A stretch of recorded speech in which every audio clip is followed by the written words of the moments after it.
Good morning, Ashley. We are live streaming, live, And and podcasting at the same time. Yay! I was reminded of you just said a word, and I never really knew this, but when people say I'm vibing, that means they're vibrating. I didn't say vibing. No, you said vibrating. You said you don't like your phone when it's vibrating. Yeah. And I just thought of I never knew that's the vibration. That's what it means. Good vibrations. Marky Mark and the Funky Bunch. Remember that? And then you said a word this morning too. I don't even think it's a word. What did I say? Dongle. Well, I say that all the time. What's a dongle? Yeah. How do you connect your monitor to your laptop? There's a lot of little dongle. Yeah, but okay. So then, how do you connect? Like, if I have a bad battery on my car, and I have to boost it, what do I use to boost it? Well, those are booster cables. Not a battery dongle. No, that's different. Like, I have one of those fancy. It's not new anymore, but when I got my cell phone, the Pixel 2, way back when, whatever that was, my headphones wouldn't plug into my cell phone. I had to have a dongle. No one knows what that thing's called. It's a dongle. Is it a real word on the? It's probably on Urban Dictionary. A dongle. I don't know. I should have. Literally. I will Google dongle. We have a box of cords. I understand that they're cords, but then there's littler ones. Those are all dongles, as far as I know. Okay, so it's not a cord. Cords. It's not a cord. An extension cord's not a dongle. No, that's a cord. A vacuum cleaner cord's not a dongle. Of course not. Okay, so a dongle is specific to joining something to something. Yeah, and you don't know what it's called. It's not a cord. So in the kitchen, when I'm connecting to stirring, I have to get a spatula dongle. I took it too far. That's nonsensical. You know exactly what a dongle is. Yeah, there's words like that I never really understood. How about a whip? What's the whip? The car. Yeah. That's not new. I never knew where that came from until I looked it up, because I'm like, why are these the cool people call a car a whip? You know where that came from? Horse and buggy days. They had the whip. And shotgun. You know where shotgun came from? Now you're going into this. No. Do you know where shotgun came from? From bad places. No. Yes. Horse and buggy days. No. Yeah. So they didn't get robbed. The guy drove shotgun. He had a shotgun in his hand waiting to get robbed. That's where it came from. I looked it up. If you were a rich guy driving around in your buggy. Yeah. I had a driver. I got my man sitting shotgun. Yeah. People would rob you. Horse and buggy. What are you going to get away? They have horses too. Then their horse can go faster than the horse pulling the buggy. Yeah. You're going slow if you're pulling a buggy. But there's lots of those little things that you say it and I didn't even know. There's lots of things that we say that we don't know where they came from, and they come from bad places. Like what? I don't. Give us one. No, I'm not. I'm not going to do it. No. Are you thinking of one right now? I'm not thinking of one right now, because they're not things that I say. All right. Welcome. Thank you for joining us. Turn in your dongles to page. I can't wait to say that in public someday.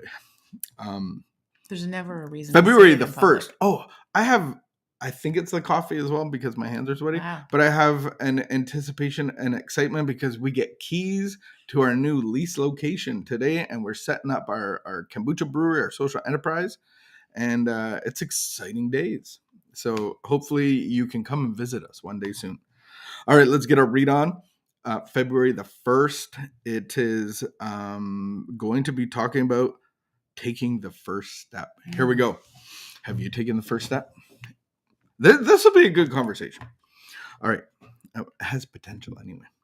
Taking the first step is not a matter of reading the words, admitted we were powerless, but of impressing them so deeply on our consciousness that the admitting will be established as part of our way of thinking and feeling. We may read and repeat this step hundreds of times and still fail to use it in the way we think and act. If we really accept the fact that we have no authority or power over any other human being, we would not try to compel the drinker to do what we want him, them, they to do, Mm. or anybody for that matter. Have I attained this frame of mind? Can I make myself let go of the problem? Today's reminder: I will look back upon all the things I have done to make the alcoholic stop drinking.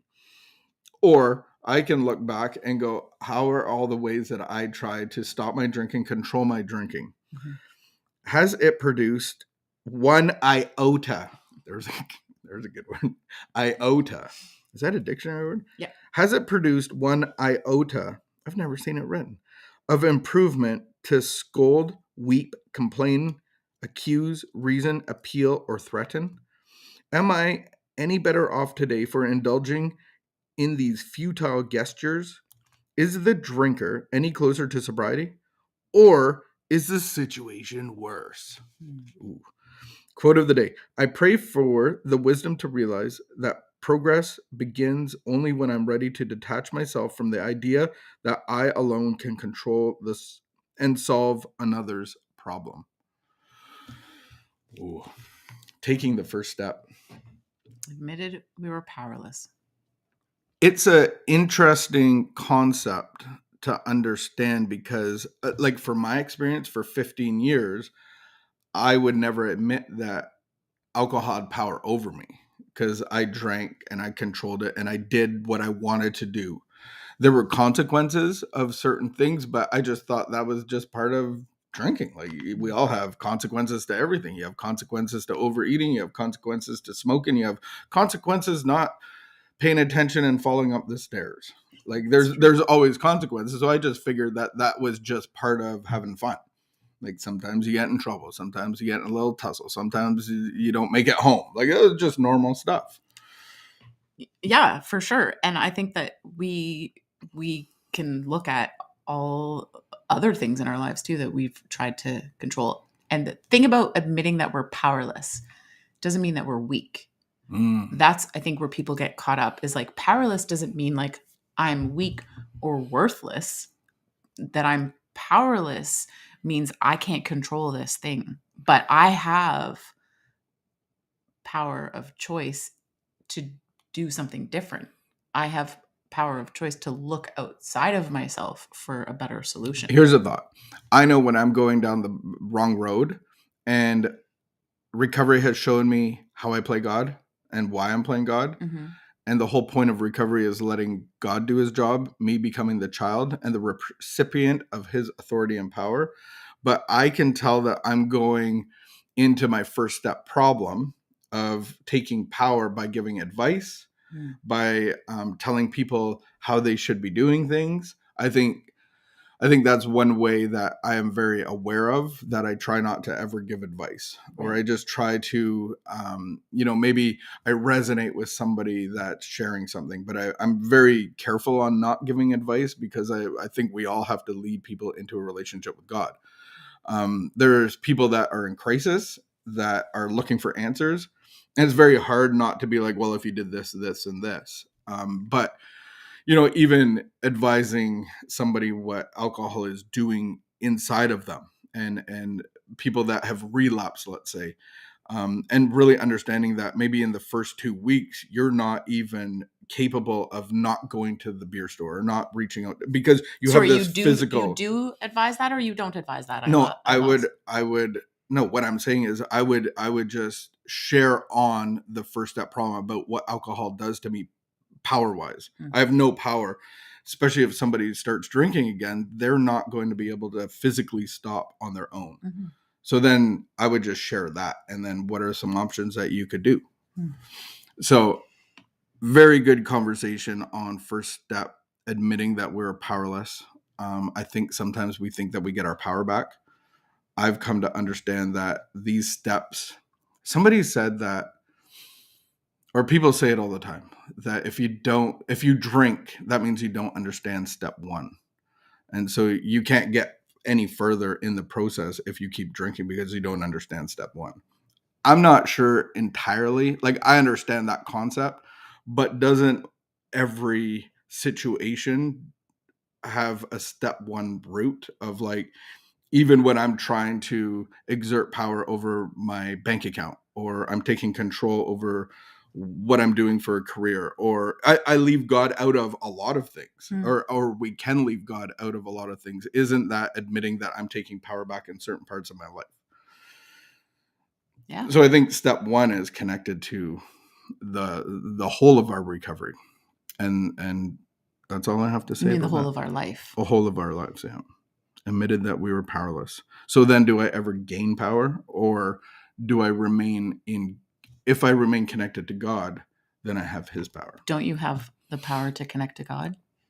I don't even have that. I have the power to come and every morning we do a meditation and we just sit and ask to be connected and to be plugged in, and to ask God to remove our ego and our pride and our self-pity and all of that stuff that gets in the way, and so that we can have a direct line of communication and the love of God throughout our day. And we have to do that every day. Anything else? Nope. All right. I just want to pray the last quote. I pray for the wisdom to realize that progress only begins when I'm ready to detach myself from the idea that I alone can control and solve another person's problem. Amen. All right. Have a great, great day. February the 1st. Keep the peace, be of good behavior, and we'll see you tomorrow.